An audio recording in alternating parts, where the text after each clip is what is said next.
Hello. Welcome to episode 26 of the Blind Sighted podcast.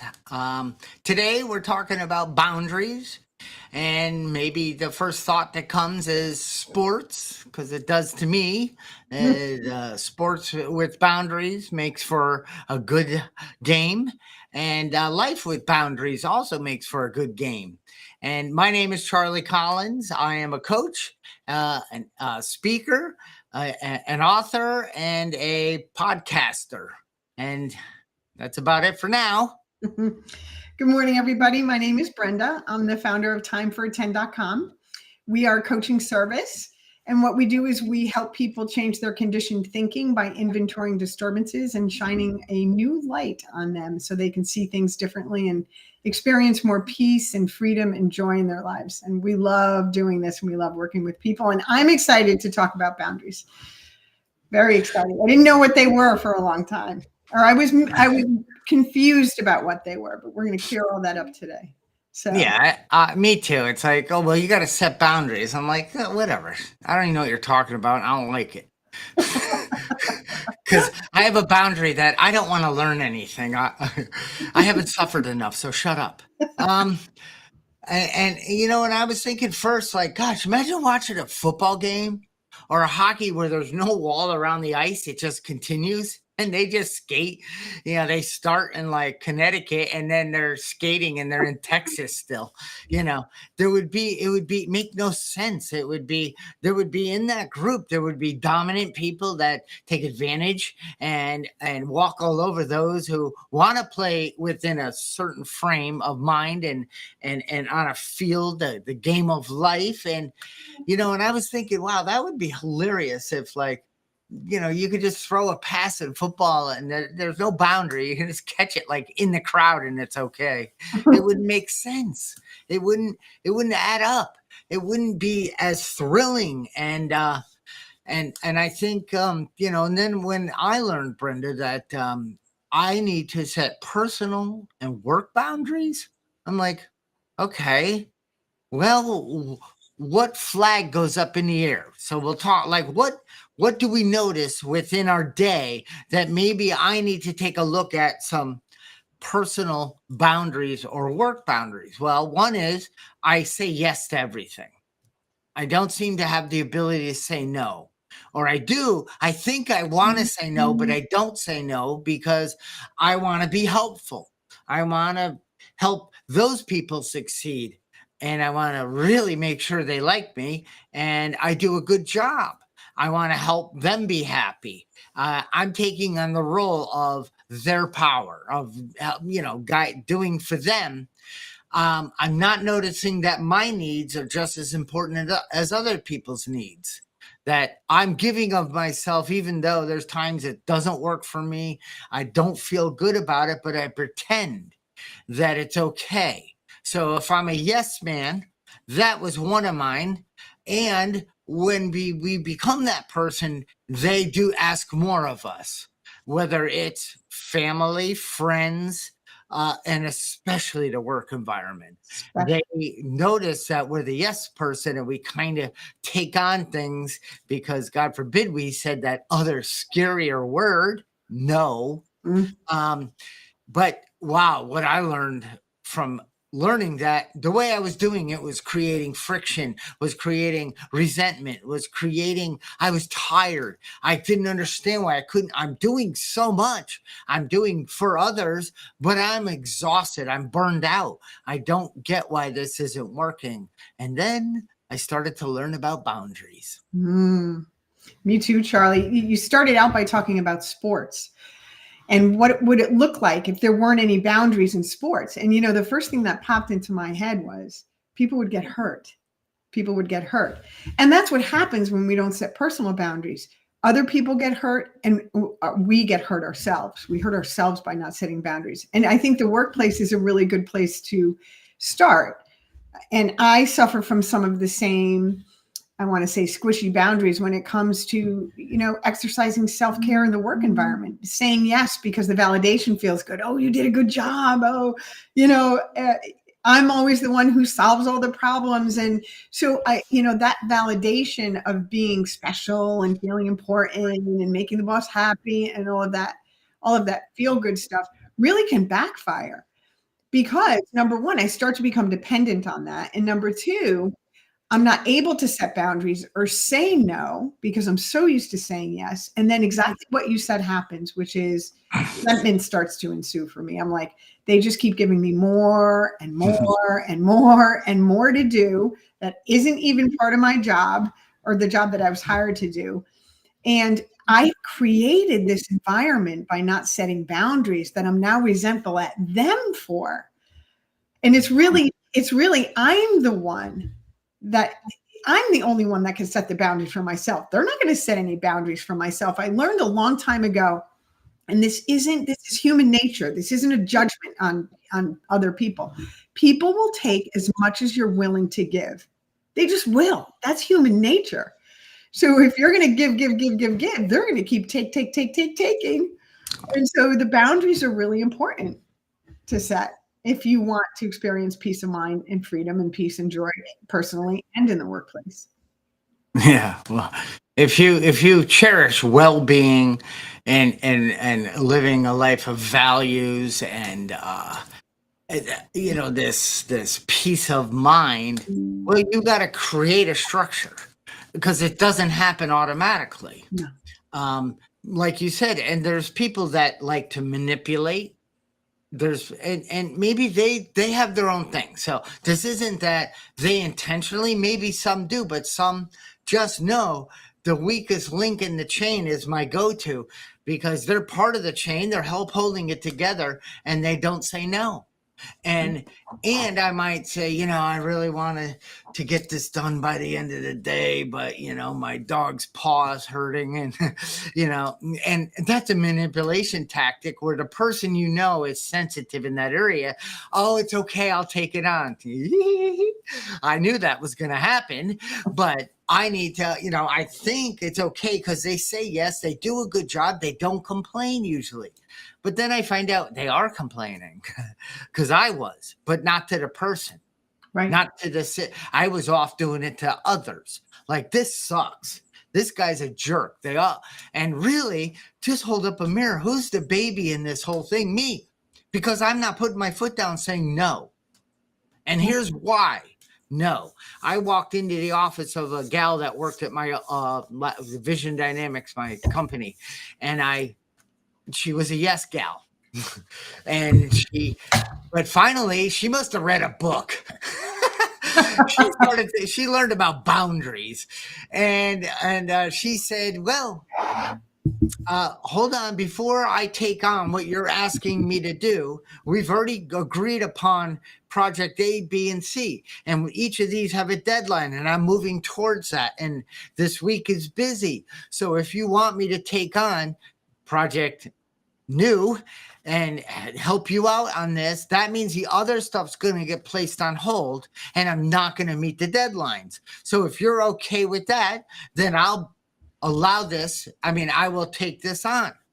And she was explaining a way of me to understand that I'm breaking her boundaries. I am not respecting what we've already committed to.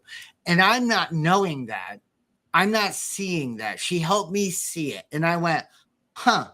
And then I thought, do I like when people come and just blah on me when I'm in the middle of doing? No, I don't.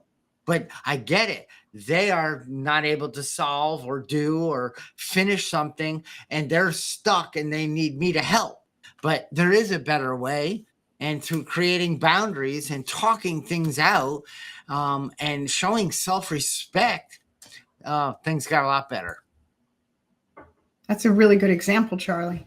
And, when it comes to work, there's a couple of things I think that kind of trigger the inability to set boundaries. One is financial insecurity, right? They're paying me, I should do whatever they ask me to do because they're paying me, or they're paying me well, and I'm dependent on that income, so I'm not going to do anything to rock the boat. right? That's one reason why in the past I wouldn't set boundaries when it came to work, because I had tremendous fear about losing my job. It's old conditioned thinking and trauma from when my dad fired me from my job when I was actually a freshman in college, right? And I carry that trauma. I carried it into many jobs, and I had a really hard time setting boundaries because I was carrying around that trauma. And through doing the work, got rid of it. And it's a lot better now. It creeps up now and then. But so financial insecurity is a reason why people won't set boundaries. Needing the validation is why people won't set boundaries. And just what you said, like, what are they going to think of me? What are they going to think of me if I'm not like the super achiever here? I don't know about you, but I was always a super achiever because of the validation that came with it, and I sacrificed a lot to be a super achiever.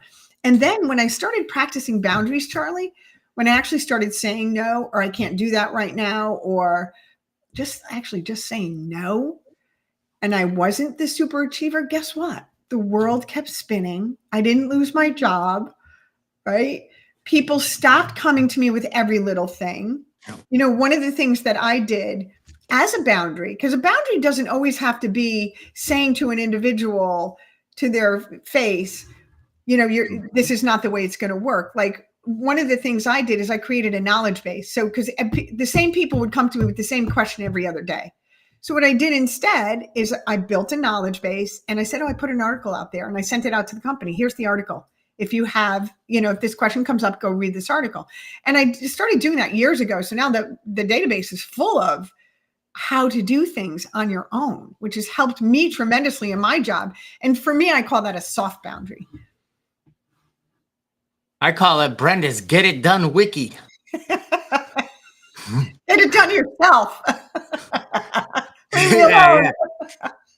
So, and that's awesome, because when I worked for a company called New England Tennis, and it was net. It was always net on the van. We pulled into this Johnny's Farm Market to say hello a lot, and he'd say, it's the gang from No Education Tennis. Oh, no. And it was because it was true. There were convicts, and it was hard labor work, but I loved it for some reason.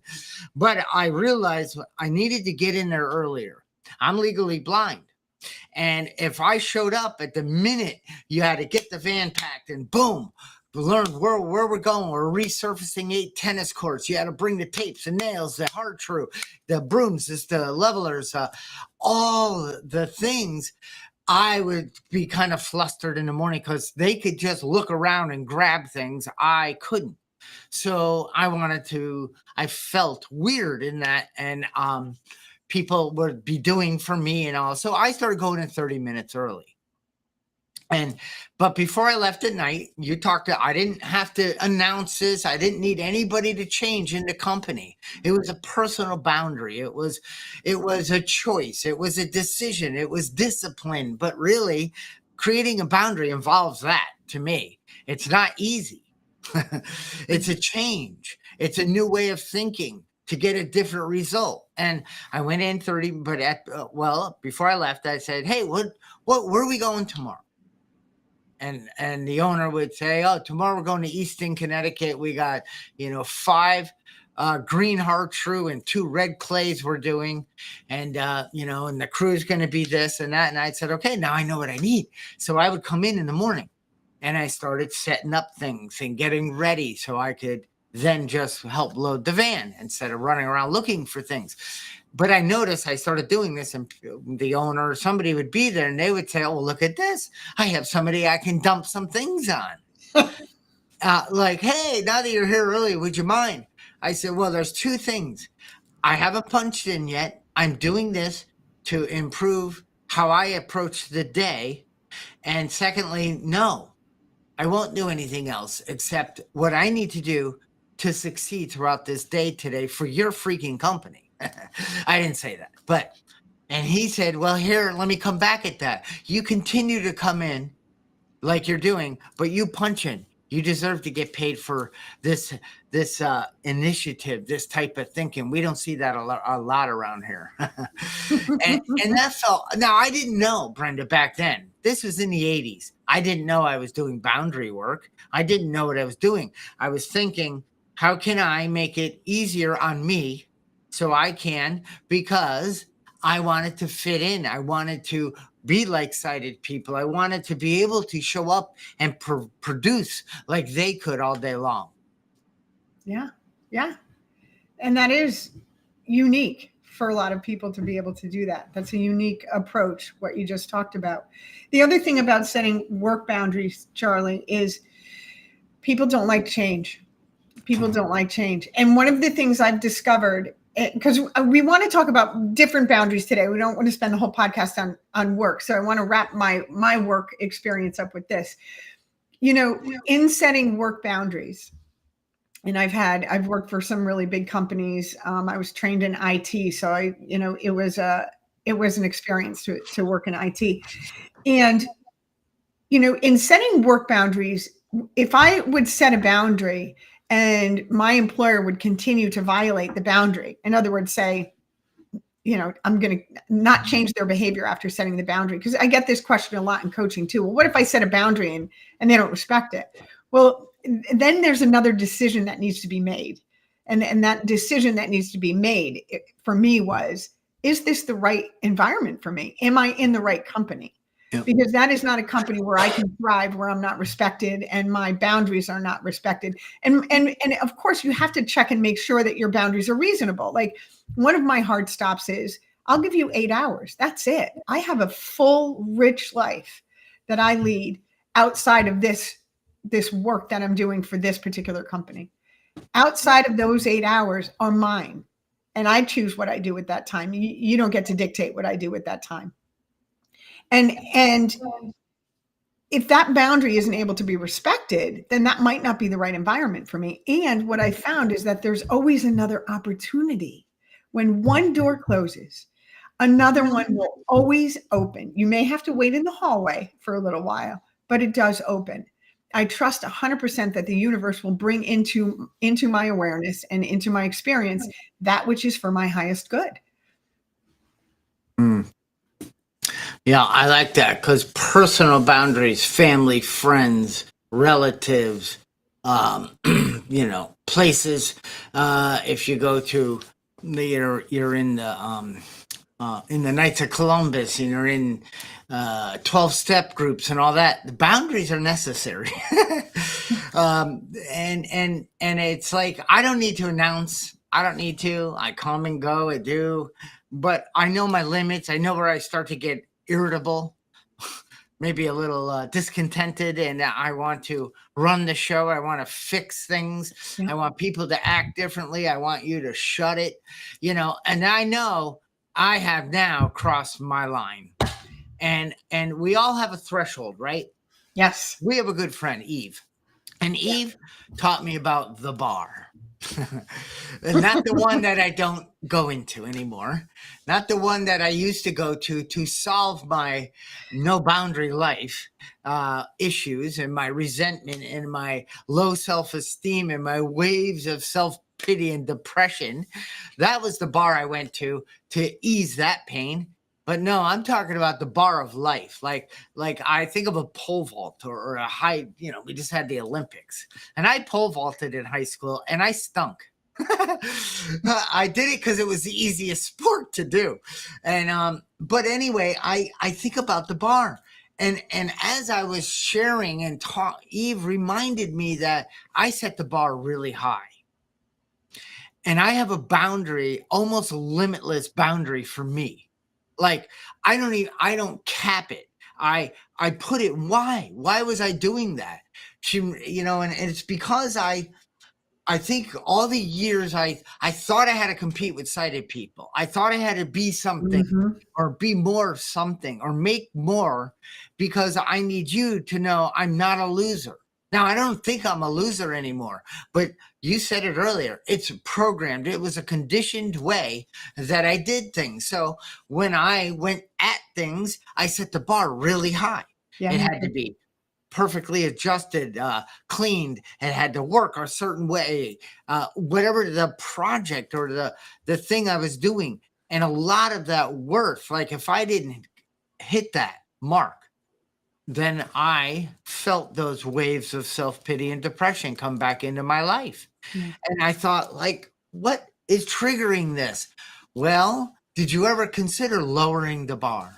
If you can't pole vault 10 feet 6 inches, did you think maybe going down to 9.2 and try to clear that and do that successfully every day for a while? Then you maybe raise the bar a little. But if you're always trying to hit a certain 12 feet and you can't do it and you just start giving up, or you start blaming, complaining, rationalize, justifying, defending why life sucks, and making excuses all day long, we think you don't have boundaries.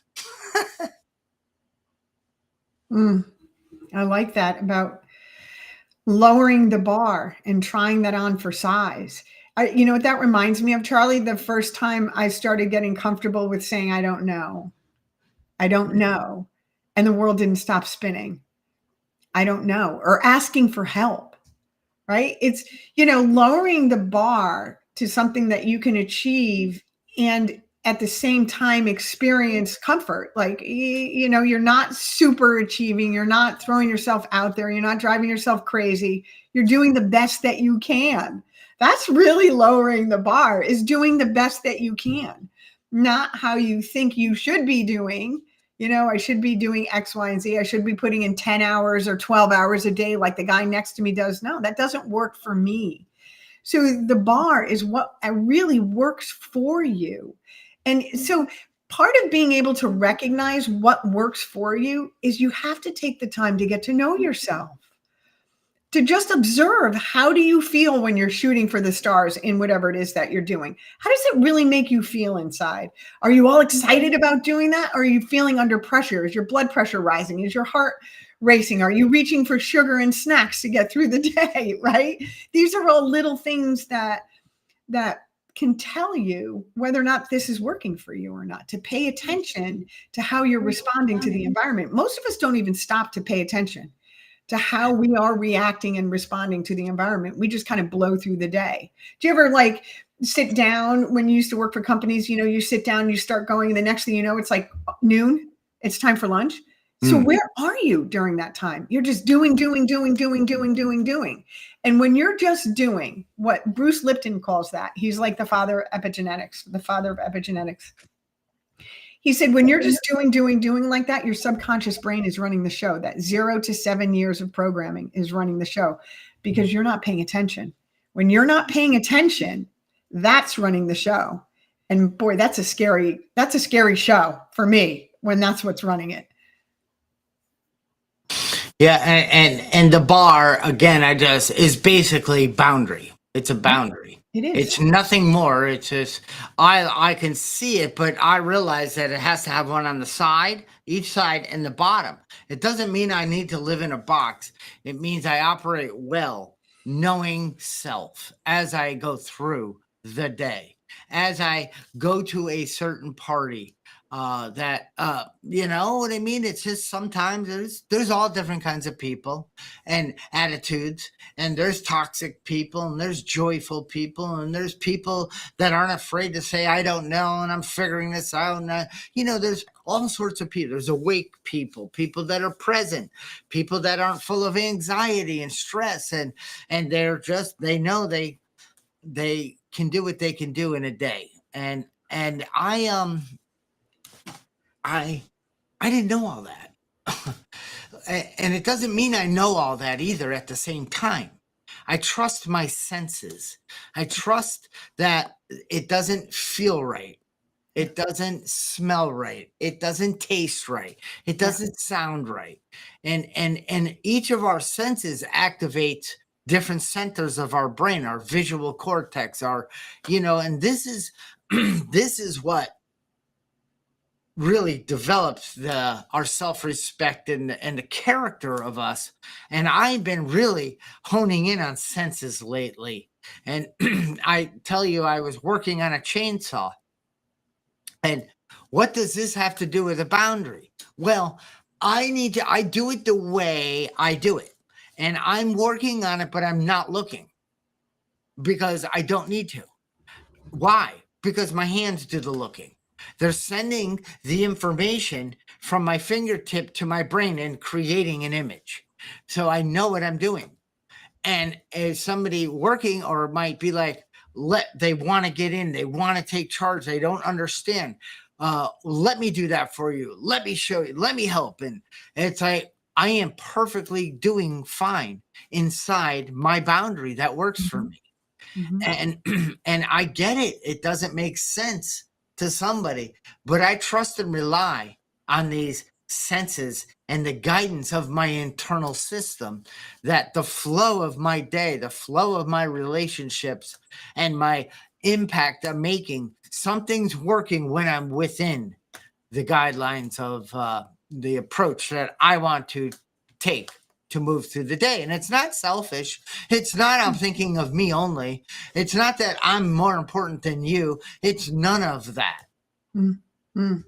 So we're starting to get into more of the relationship boundaries. And that's this is a really good segue into that. You know, there's some beautiful tools that I have learned in how to navigate relationships that I had no idea about before I started learning about all of this stuff and doing the work. And the work for me started with inventorying my disturbances. And that's where all of my squishy boundaries came up. Like, oh, I'm not having boundaries here. I'm not having boundaries there. If you're not having boundaries at work, you're probably not having boundaries in personal relationships either. It's kind of a mindset. So I was with somebody the other day and they were sharing a situation with me, right? And they said, what do you think about that? So they asked me a direct question. What do I think about that? And I answered the question. And then they started arguing with me about my answer, right? And I said, okay, that's it. I said, okay. Like I did not engage with the argument because, you know, and this is part of what comes into your awareness when you start practicing boundaries, is you start to see the hooks that people throw out. Like, this person wasn't looking for my advice. Clearly, they were not looking for my advice. They were looking to engage in some kind of debate because they really wanted what they had just said, what they had just explained to me. They really weren't looking for feedback. And so when I said, okay, they were kind of offended. And I asked, well, why are you offended? Well, why did you just say, okay? I said, because I don't need to be right. This is your decision to make. This is your experience that you're talking about. I don't need to give you a different suggestion for an experience that you're not open to hearing. It's just, and it was no judgment there whatsoever. And I had a second conversation with someone this week who asked me what I thought, you know, do you think this is right? And I told them this had to do with something technical. And I told them, and I had the same experience. They started arguing with me about it. And I said, you know what, you're right. It's a great idea what you just put out there. It's a great idea. And that was the end of the conversation. So I don't engage anymore in conversations with people that they really authentically don't want to have. And you pretty much, and your senses, like you were talking about, let you know that. Because when a person is resistant to hearing feedback on something that they've asked you for, that tells you they're really not interested in the feedback, or they're not ready for it, or their motive for asking you for feedback was maybe something different. So I don't need to be right anymore. If I have an opinion that they don't like, I'm fine with that. I can agree to disagree and just let it go. And the other thing I found in dealing with people, because you and I coach people, that we do that a lot. It's full-time jobs for us. So we coach people.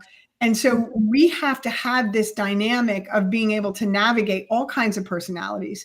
And one of the things that really work is to actively listen and to reflect back, to mirror back to them what they've just said to you by saying things like, you know, I hear that you just said, and you repeat what they just said. So when you do that with somebody, it deactivates that fear center. So a lot of people, when they're sharing something with you, might be in an activated state, right? Because that's why they're sharing it. They need someone to talk to about it. And when you reflect back to them what they've just said to you, it takes them out of that fear-based state because they feel heard. Oh, they understand. They heard what I said. They're listening, right? And it brings their brain waves down to a more malleable place, if you will. And then the conversation goes on. So active listening, mirroring back what they've said, validating what they're saying, especially if you're in an argument with somebody, one of the best things you can do is validate them, even if you disagree. You don't have to agree with someone to validate how they're feeling. I hear that. That must be so hard. What a difficult experience. I feel your pain. You don't have to agree with it, but at least the other person feels like you understand them. And that opens up a whole new world for them to be able to connect with you, because you can disagree and still understand how and why they're feeling that way. So saying like, oh, that sucks for you probably isn't a good thing. No, that's not going to get you anywhere, Charlie. Or you're wrong. Or no, that's not the right way. That's the stupidest thing I heard all day. And I hear you. And you talked about activation. We have a threshold. We have a vital sixth sense, right? And it's a spiritual energy. It's hard to deny once you tap into it. and so when we're in there and harmony is operating in between senses, in between, there's some harmony going on. And you talked about, it's so easy to be that person, oh, I hear. So what you're saying is your left sneaker has been too small and there's a pebble in it, but you won't take the action to remove it. You know what I mean? Like you see the problem, but you're not willing yet to take the action. So I validate that. And I just say, I can relate. I had one in my right shoe, and then you say, but what happens is when we don't do that, or they're already activated. You mentioned the word activated, and just for people, activated means there's a threshold we operate in life. And when we pop over it, we drop into a lot more self-will. We start basing decisions out of anger. We base decisions that we want to be right and you're wrong. Something happens. We all know that anger, that mind that says things that I wish I didn't. Dang it. And Brenda, what you're saying is we know the person's up there and we just help bring them back down. Yes. Where they have the sense, they have the willingness to look at and be a part of a conversation. Yes. And it is possible to feel better, do better, and think better from this situation that we're discussing, right? So yes. And that's where we talk about activation. Activation could also be our nervous system and things that we will get into throughout the many weeks ahead of this podcast. Yes. But I just wanted to, because I wouldn't know what activated means. Like I'm activated, but I do now because I know when I am activated. You and I are people that once activated, maybe we stay in it, but then we realize it and we do something to bring it back down. Sometimes I can do it on my own by some breathing, some getting back in behind my boundary, noticing I stepped over. I wanted to fix something. I wanted to control the situation. And then I realized I've activated, you're activated, and together that is not pretty. No, it's not. So I want to thank Trish. She said it's anger is blinding, and she likes us explaining activated. So activated when we're in a triggered state, when we're afraid, when we're not feeling safe. And the reason why we're talking about this is because you are not going to be successful in setting a boundary with anybody when you're activated. You're also not going to be successful at respecting boundaries when you're activated. You can't set a boundary with someone who's activated. You can't maintain boundaries when you're activated. Yep. So the other thing, especially in working with couples, right? When even in personal relationships that I've had, when I'm in an argument, or in the past when I've gotten triggered in an argument, nothing good happens in that state. So what we've learned really works is to keep the responses in the I state. Like instead of saying you did that and it hurt my feelings, I don't feel loved when you behave that way. I don't feel loved when I experience rejection. I don't feel loved when you don't show up for our date on time. So you keep it in the I, because the minute you say the word you, the person's going to get activated, like justify, attack, defend, and explain. When somebody is justifying, attacking, defending, or explaining, they're in their little child. They're in their inner child. They're not in their adult. Okay. They're trying to protect themselves. They're trying to stay safe. They're trying to, they're hurting in that moment. They're frightened in that moment. They're activated in that moment. And they can't hear those things. But if you keep it in the I, which is to not activate them, and you don't start pointing fingers, I don't feel, it changes the conversation. So you have the active listening, you have the reflecting back of what the other person is saying, you keep it in the I statements instead of pointing the finger. And there's probably a good opportunity that both of you will remain deactivated. And it's in that state that you can set healthy boundaries. And when you're setting a boundary, it's important to explain why. Yeah. So if I say, I don't feel loved when this happens, well, why don't you feel loved when this happens? And if you explain, well, this is what my childhood was like, and this is what it feels like for me when that happens, I'm really working on it. Do you know what I mean? It's completely different conversations can happen in that way. No, I do. And then it's like, oh, I didn't realize that. And I have no problem working in that boundary with you.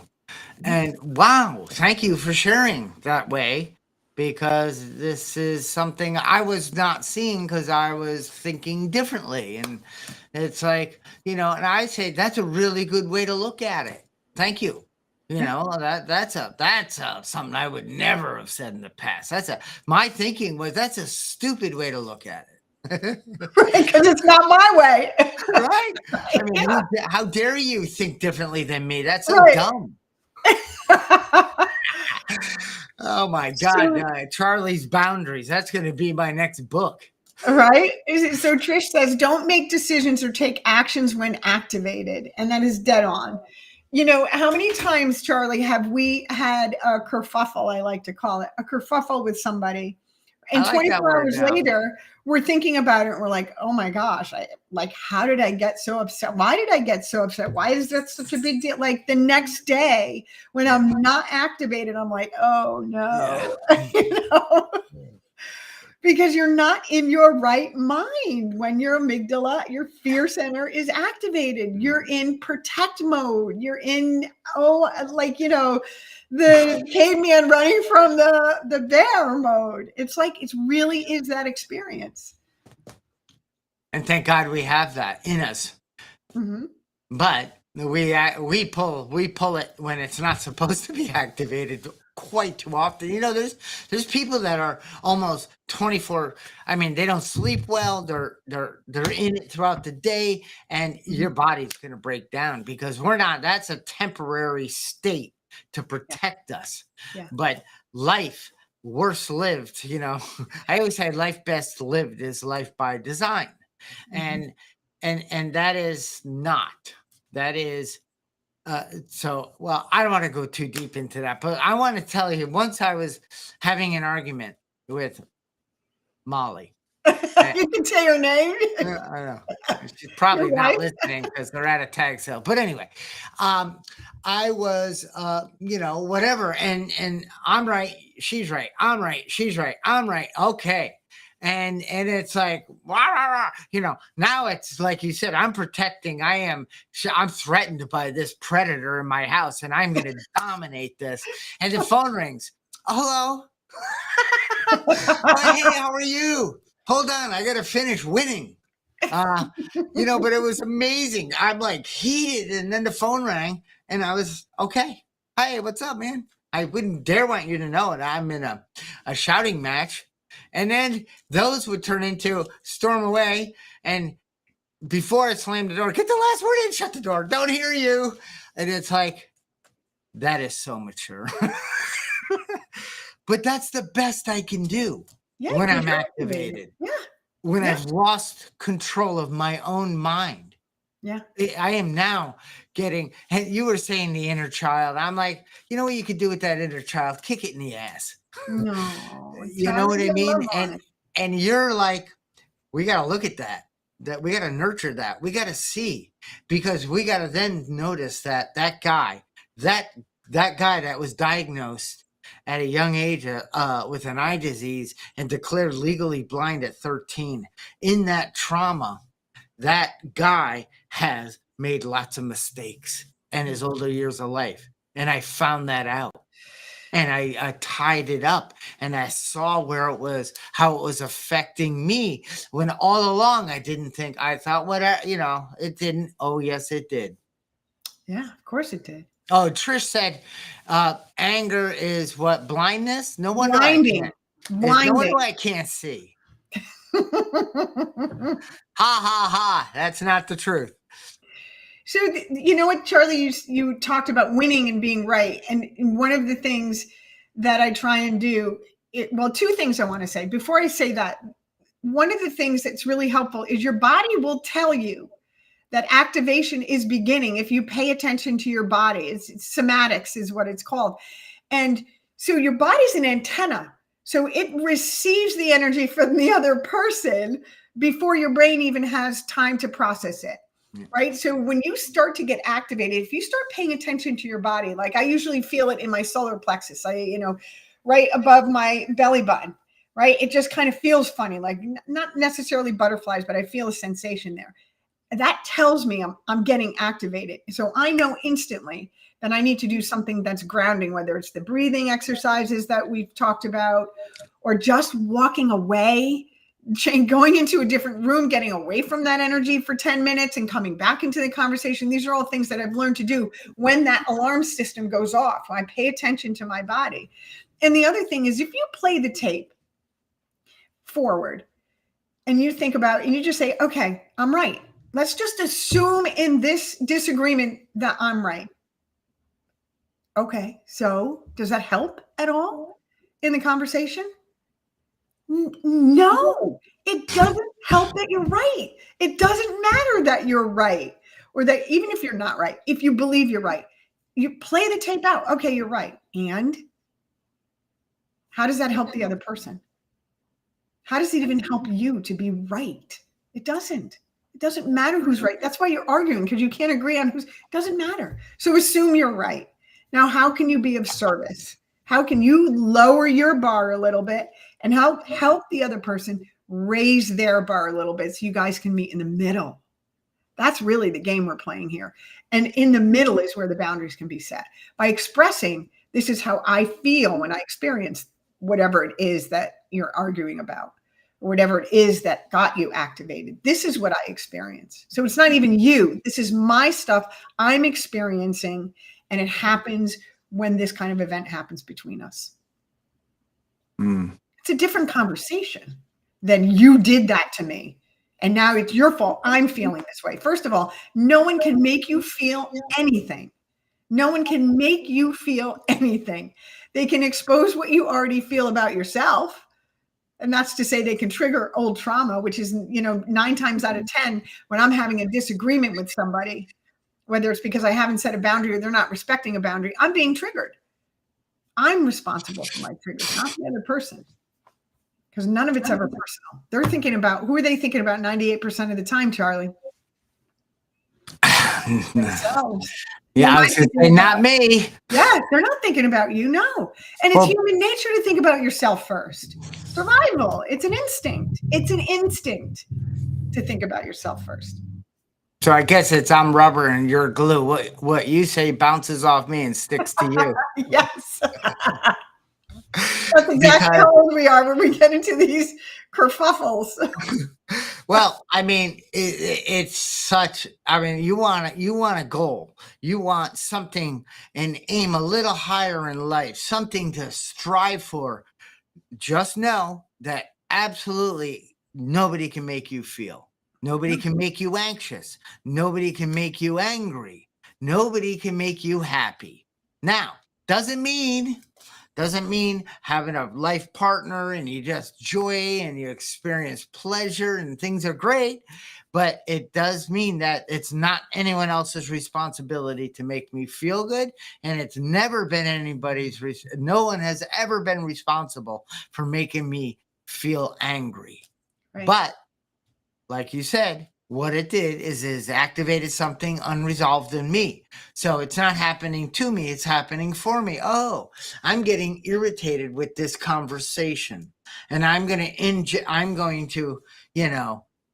teach.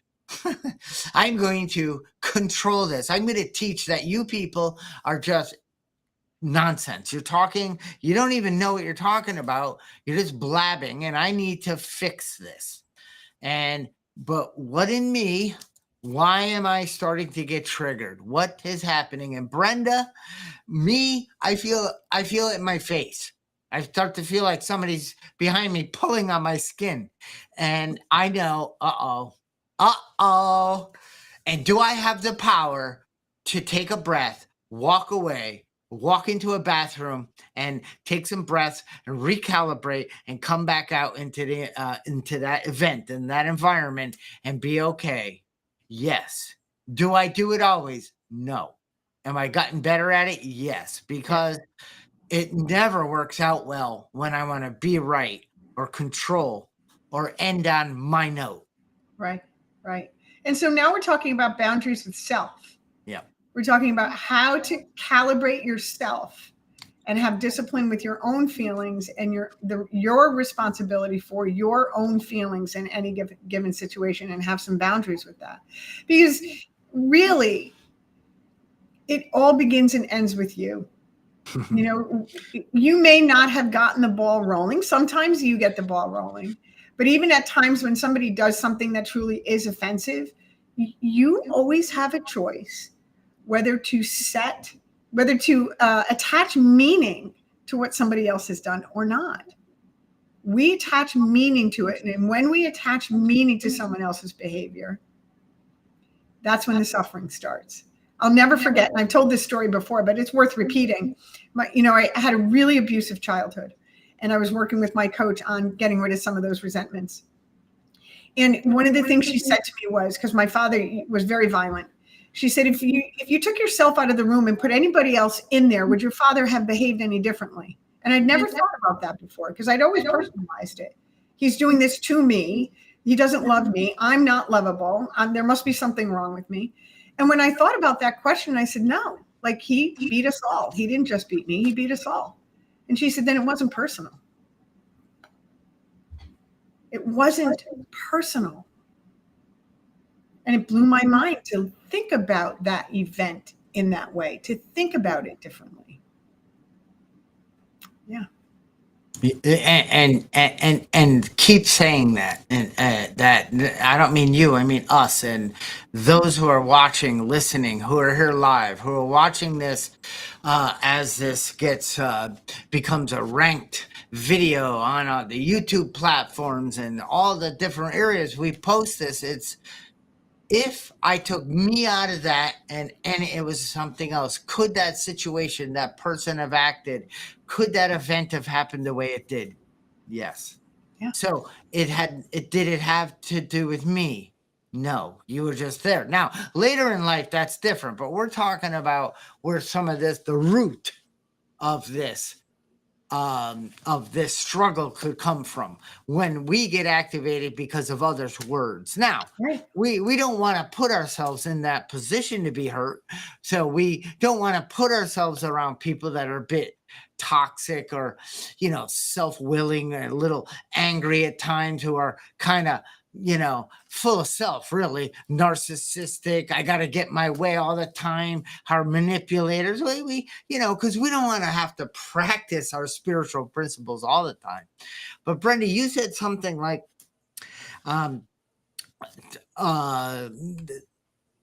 I feel that it's a spiritual sense. Like, where do we feel, like in our bodies and all? I believe it's my spiritual center that first receives that information. You say it's an antenna, and I know what you mean, and I know that. I shouldn't say I believe it. I know it. Yeah. because I know, because I've experienced. So when I initially feel that disruption in my body, it's like, you're going along in the boat and bro, you hit a wave. Whoa. Where did I feel that come? I mean, when did that come in? How did that disrupt my spiritual knowingness, that vital sixth sense? And am I going to take responsibility in this moment? You don't have to think of all this. It becomes natural. Like, oh, there it is. Oh, let me take a breath. It's not like hold on, you guys, I got to pull out my notebook. Okay. Step 1, step 2, then do a 30-minute yoga session, call 14 people and explain it. Forget about it. That's not what we're talking about. No, it's your early warning system goes off. That's your body. The early warning system goes off, and you just learn for your own well-being to respond differently. That means, uh-oh, right? So what do we do when we hear an uh-oh, right? We go and get centered again. It's really that simple. And it kind of does happen naturally. So, any more chats you got to look at? yes, I wish everyone understood that no one can make them think, feel, or act in a certain way. Yeah, no one's that powerful. And thank you for that reminder. A lot of people talking about bad energy. That's a really good point when you're around bad energy. Let's talk about that for a minute when it comes to boundaries. So we talked about boundaries with work. We talked about boundaries in relationships. We talked about boundaries with self. Now, what about those people? And it's Trish who's talking about bad energy. Thanks for that. That are kind of impenetrable when it comes to boundaries. I've had some experiences, right, Charlie, with that. With people. So what do you do with somebody who is not respecting boundaries? Oh, you're asking me? Yeah, I mean, I'll share on it, but I'm asking you. I would terminate the relationship. Just come right out with it, Charlie. Exactly right. You walk away. And it's not, one of the things I learned, and this was a hard pill to swallow, is that person isn't necessarily, it's a podcast and we can't do any kind of foul language here, but they're not saying, screw you, I'm not respecting your boundaries. I have found that's what I used to think. Oh, that person's just a loser. They're not, they don't care about me, or, I would personalize it, right? What I've come to understand is they're not capable. They are incapable. It's almost like a person's been writing with their right hand all their life, and I'm giving them a pen and saying, you have to write with your left hand now. They're not capable. And that was a hard pill to swallow, because I'm capable. When somebody says, that really hurt my feelings, or that was insensitive, or, this behavior really bothers me, I'm the first one to be like, oh, wow, man, thanks for pointing that out. I'm going to work on that, because not necessarily because I want them to be happy, but I want to be the best me I can be. And 9 times out of 10, when someone is bringing me something, they're right, because I'm open-minded to it. But the person that isn't, I have found, isn't capable. They cannot do it differently. And so there's a lot of relief in understanding that it's not about me. They just can't do it. My father could not have behaved differently. He wasn't capable. And we're going to definitely do a podcast on energy sometime, because and one of the big books, I mean, the big book. Shoot, I gave it away. But anyway, it says, it's not what can we take from the occasion.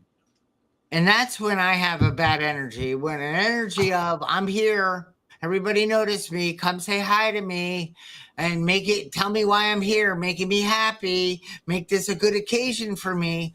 It doesn't say that. It says, what can we bring to the occasion?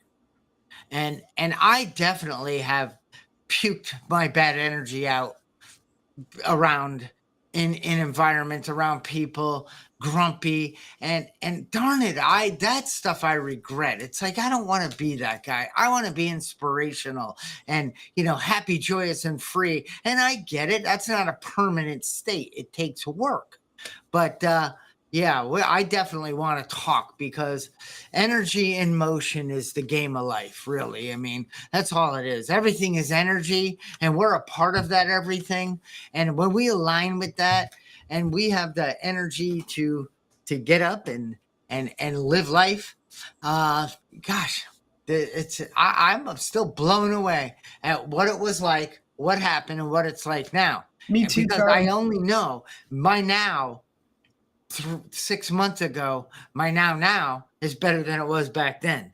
And I've had some heck of hard times, very difficult year with deaths and losses and traumas and resentment and anger and loss and lack of and I now today, as Brenda, you asked me in the beginning of this call, when we were getting ready, and we were aligning our energy.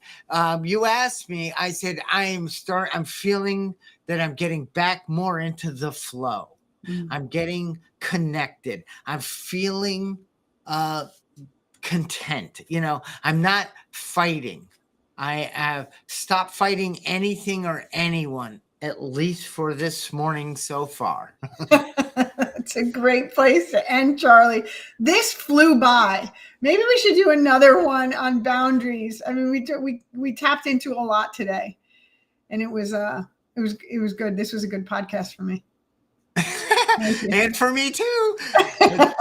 Hey, you know what? We can't keep it unless we give it away. And we give it through our coaching programs, through our podcasts, through group coaching on Time for a 10.